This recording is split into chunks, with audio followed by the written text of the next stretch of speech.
En fait, Méchant. c'est le grand paradoxe de ce couac, en fait. C'est que d'une part, c'est très important. C'est comme ça qu'on construit une aura. Ouais. J'y étais. Ouais. J'étais à New York en suffit. septembre. Pas besoin de la date. J'ai mis le coup de pioche. C'est les t-shirts, hein. I was there. Yeah, I was there. Exactement. Le grand paradoxe, c'est que là, il a voulu s'y précipiter. À mon avis, c'est du ressort de l'erreur. C'est en effet très, très dur de savoir. J'y étais. Oh c'est lui qui la commet ou c'est les équipes qui écrivent le Facebook pour lui? Je pense que c'est le type qui gère Facebook. Ouais, ça.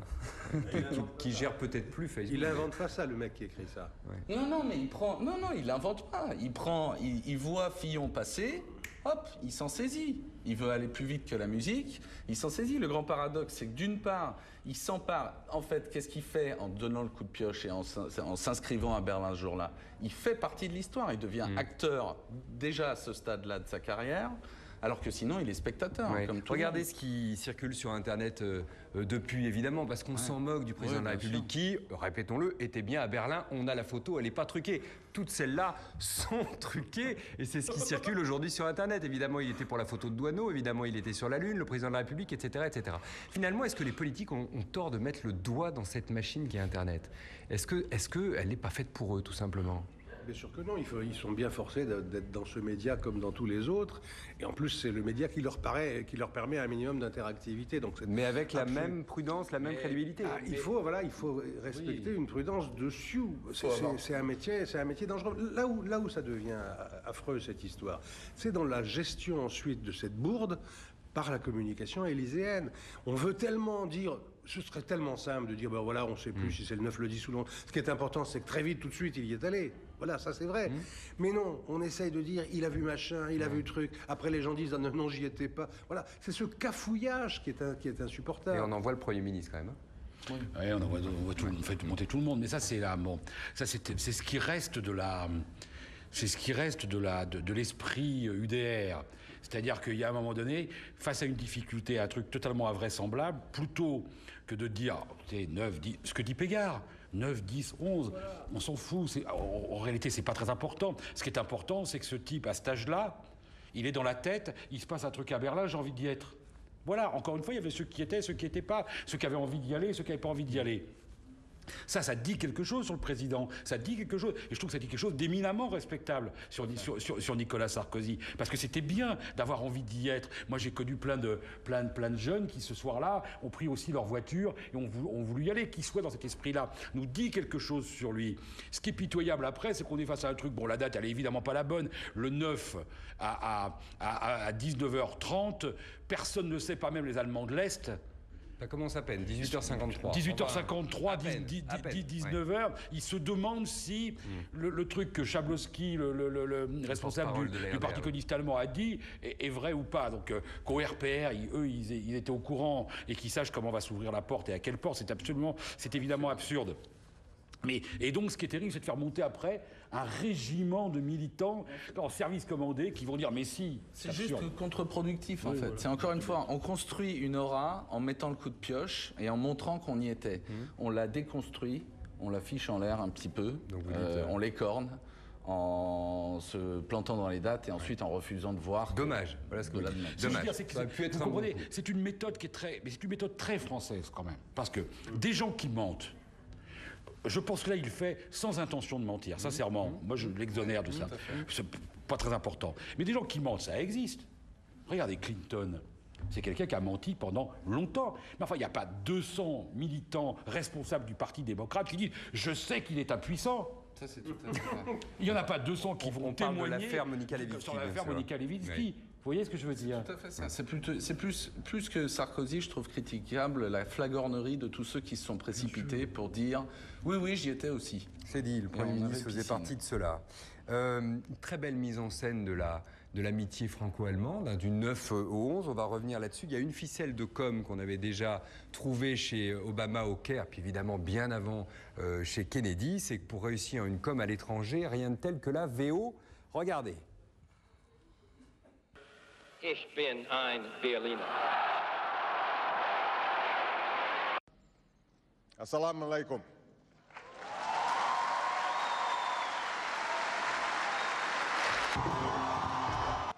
Voilà donc le message que l'Europe réconciliée est fière de porter et d'incarner dans le monde.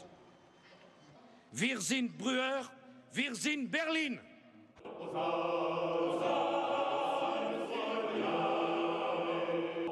Vive la France, vive l'Allemagne, vive l'amitié franco-allemande.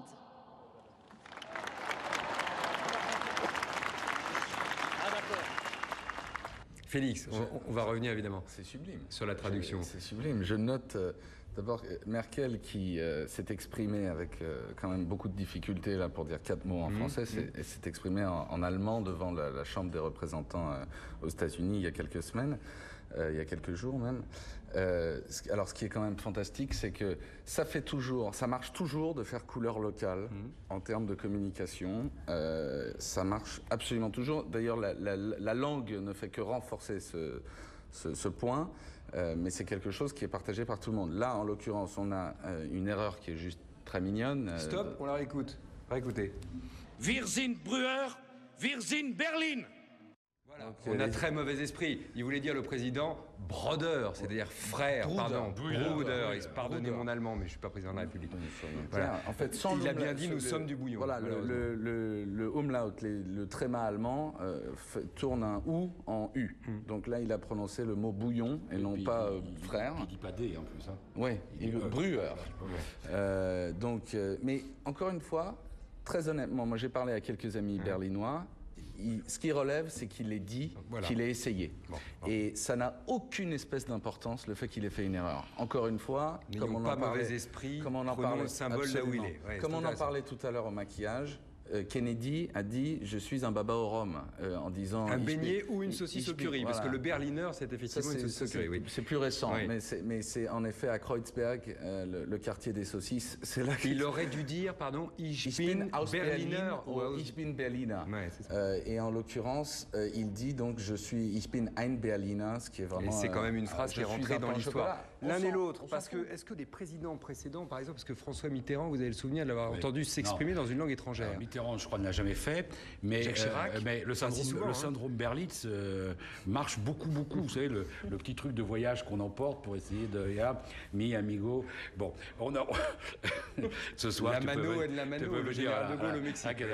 Donc ça marche. Ça marche très bien. Mais si tu veux, est-ce qu'on peut dire une minute sérieusement que c'est une très vieille tradition? C'est une très tradition des cours européennes où, pour des raisons diplomatiques, on disait les premiers mots souvent dans la langue locale. Et c'est vrai que c'est assez touchant. Moi, je suis assez touché d'entendre Angela Merkel faire l'effort de dire dans l'amitié franco-allemande, dans ma langue, me dire quelque chose. Donc il n'y a pas que de la dérision dans tout ça. Alors, les présidents, François Mitterrand ne le faisait pas. Il ne parlait il avait rompu avec cette tradition qui avait été une grande tradition du général de Gaulle. Moi, j'en ai un souvenir humoristique, mais il y en a bien d'autres plus sérieux. Parce que de temps en temps, évidemment, un Brüder, là, en bouillon, mais il avait essayé de dire quelque chose en polonais. Je ne parle pas polonais, mais qui devait dire vive l'amitié ou vive la paix ou quelque chose comme ça.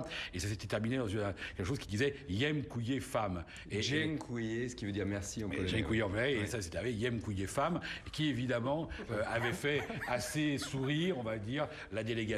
Roland, vous avez un souvenir de cet ordre-là? Écoutez, non, le général quand même le faisait, le général de Gaulle le faisait chaque fois. Dans chacun de ses grands voyages à l'étranger, il y avait une fin et parfois un paragraphe entier qui était dans la langue, et il avait avant essayé même d'apprendre les intonations. Il ne devait pas être très bon en langue parce qu'il n'y arrivait pas très bien, et c'était toujours très drôle. Et c'est vrai que il pueblo mexicano et il pueblo français, bon, c'était assez à la fois drôle et émouvant. Je tiens quand même à le rappeler, ça n'est que le corollaire en fait côté langue d'un phénomène que tous les politiques et même au-delà pratiquent. Il faut faire couleur locale. Tous les vainqueurs de Roland-Garros le premier truc qu'ils disent, c'est le tournoi que je voulais gagner, c'est celui-ci, c'est celui qui me tient le plus au cœur. Avoir un mot sur Mitterrand, il n'était pas, comment dire, il trouvait que ça faisait zozo de faire ça et il n'aimait pas ça. En revanche, il éblouissait la plupart du temps ses interlocuteurs étrangers par la connaissance de leur culture. C'est-à-dire qu'il leur citait des auteurs, des noms, des fêtes, des choses comme ça. Et sur le plan culturel, souvent, moi j'ai des chefs d'État étrangers qui étaient très étonnés de la connaissance approfondie qu'il avait. Mais ça fait moins de phrases dans nos archives. Merci beaucoup, et donc ça fait moins de com. Merci beaucoup à tous les trois. À dimanche prochain.